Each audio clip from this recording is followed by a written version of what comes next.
from White Deer's Kitchen. It's been a while since certainly I've done a video, so what I'm going to do is it's a Tuscan chicken.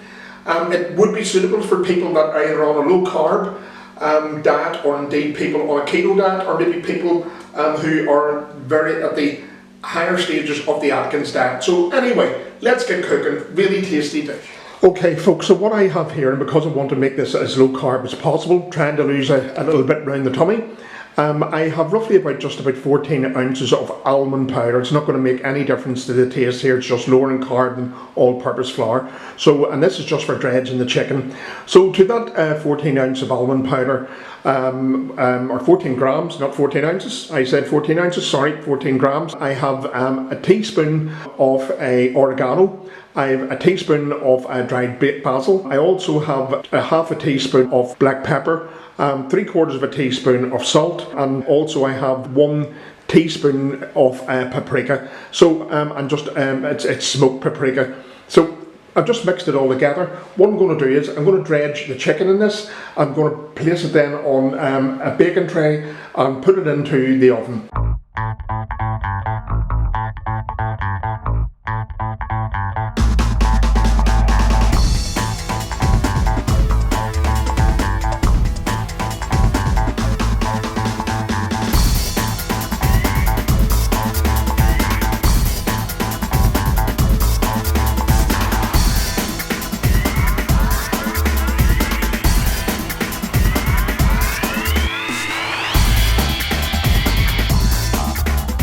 So here we are.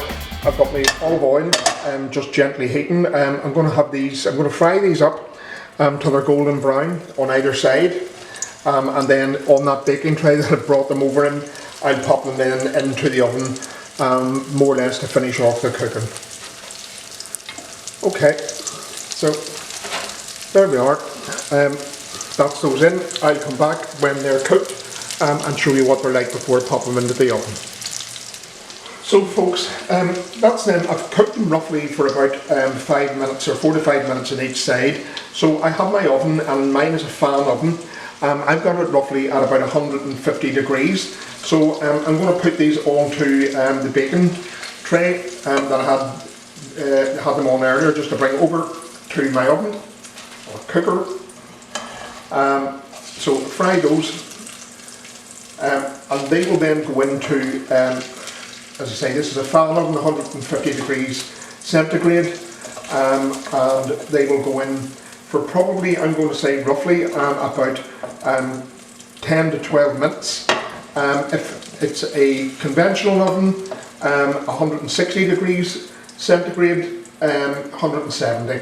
You know, and you maybe then just obviously when you do take them out, you want to make sure they're fully cooked through, and maybe just check them in the middle. They will cook in the sauce a bit that I'm going to make, but not for very long. So, going to pop these into the oven, and I'll be back shortly. Just going to put the pan back on again. I've added roughly another 2 tablespoons of olive oil to this. You'll see obviously some of the lovely bits from the chicken coating are still here, and that will add obviously some of the chicken juices. Not an awful lot because it's chicken breast. What I'm going to do first of all is, all being well, I can drop everything in.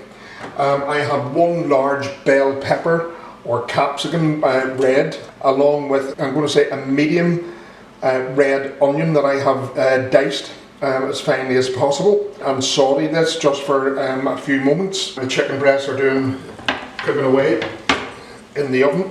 Just turn this up to, as I say, I have this on a very small ring. So I'm turning this up to medium high. And just saute these ever so slightly for maybe 2 to 3 minutes, and then I'll be back. Not sure what happened there. I may not have recorded things, but just in case. So what I've done, I've added bell pepper in. I'll bring my camera over and move things over to a different ring. So I've added in my onions, let them sweat off. Added then in some garlic, saute that. Along with the onions, I should say, I'd added in a large red bell pepper, or red pepper as we call it here in Northern Ireland, or in the UK or in Ireland. And I've also added in then just now literally about 8 baby plum tomatoes. Those are definitely optional. It's entirely up to you whether you want to do that or not. As I say, the amount of garlic I used was roughly 6 cloves of garlic, finely chopped. So that's doing nicely. I have this, as I say, on a larger ring on my stove top. So what I'm going to add in now then is some chicken stock. Okay, so roughly I have about 280-300 mils of chicken stock. You could use vegetable stock if you like. And now what I have going in is 100 grams of sun-dried tomatoes. Okay, these came in a packet, or a pouch rather, if you get them in a jar. Don't feel free, you want to add the oil of that in, that's fine, it's probably just olive oil. These are relatively, as I say, came in a pouch, so there isn't much oil in them. So I'm just going to cook that through for a few moments. While I had oregano, as I say, at the beginning I was going to add maybe some herbs, and I will. So I'm going to say I'm adding in roughly about a teaspoon of oregano. I do like the taste of the herbs. Again, in that coating that the chicken was in, there was some basil. So again, I'm going to say roughly another teaspoon of basil. What I haven't got in that coating, and I'm going to add in again, roughly about a teaspoon of it, is some mixed herbs. And this is just me. Again, this part here, again, is optional. If you don't want too much of a herb flavour off it, then you don't have to do that at all. And last but not least, half a teaspoon of fennel seed. Again, totally optional. So I'm just going to let that cook on a medium to low heat. Okay. And I will be back just in a few moments. Okay folks, so I have this on a medium to low heat. I just added another roughly about 20 mils of stock in. Was getting a bit on the very thick side. It's not that I want it thin either. So again, this is optional. This is just soft cream cheese. I have 2.5 heaped tablespoons in. So I'm just going to give that a real good mix. Okay. So there we are, and the smell is absolutely, it is wonderful with the herbs. I just think those additional herbs, again, that's entirely optional for you. So people use Parmesan for this, you know, and it's entirely up to yourself. Some people, again, for cheapness purposes, might use cheddar cheese, and that's fine. So what I'm using is, instead of Parmesan, and I think I like it, I prefer it, is Grana Padano cheese. It's really a bit of a nutty flavour to it, not unlike Parmesan in ways either. I'm going to add 110 grams that I have grated. And I must admit, for all of the people that don't know, I'm a Liverpool supporter, so I'm going a wee bit further away. I'm having a nosy, trying to read our dear manager Jurgen is resigning at the end of this year, so I'm in near in tears as I'm cooking this. Anyway, and I'm just letting that cheese, just giving it a stir around. I'll now turn it to maybe a medium, just to melt it down. This is the rind.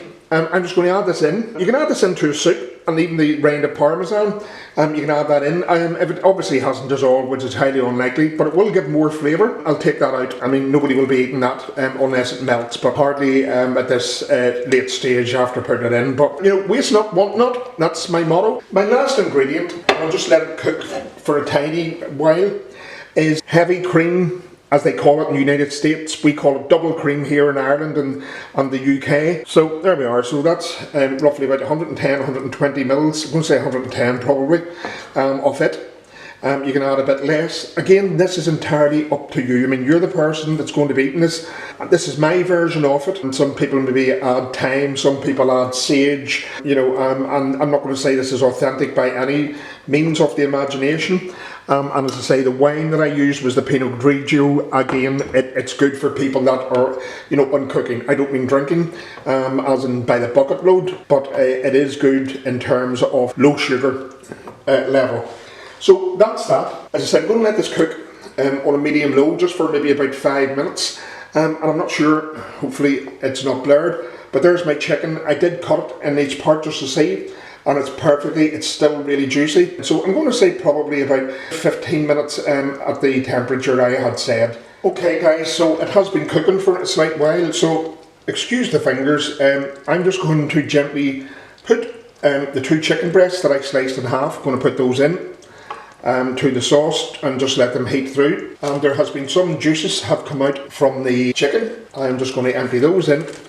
Again, everything there is flavour on this. So there we are. I'm just going to let that heat through. This is basically the dish complete. What I'm going to serve this with is probably, because I'm on that bit of a diet this year for a wee while anyhow, I'm going to have some green beans with it, some broccoli with it, and that will be for my wife and myself this evening for our dinner. So I hope that you have liked this recipe. Pretty straightforward, and again, you can make it ever so slightly to your own taste in terms of the ingredients. So here we are, folks. This is my Tuscan chicken. I just added in, I should have added in before I added the chicken, but I forgot about it. As I say, I'm a bit upset today with the news. So I added in some spinach. Now it should be baby spinach, I haven't got any, so I just added in ordinary spinach to it. That's it. That's my dish complete. I hope that you try it. I hope you like the recipe. Well, this is the Pinot Grigio that I added into my Tuscan chicken. I cut down on my alcohol intake, but as you can see, I have water. But after the news of my beloved Liverpool, and hopefully some of my subscribers don't run off and still give me likes for people that view it, I'm going to have a glass to commiserate. So hope you enjoy the recipe. Please do try it. Take care of yourselves. Look after your friends, your family, and everyone else. I'll see you soon. Rock on. Take it easy. Have a good weekend, wherever you are in the world. Bye for now.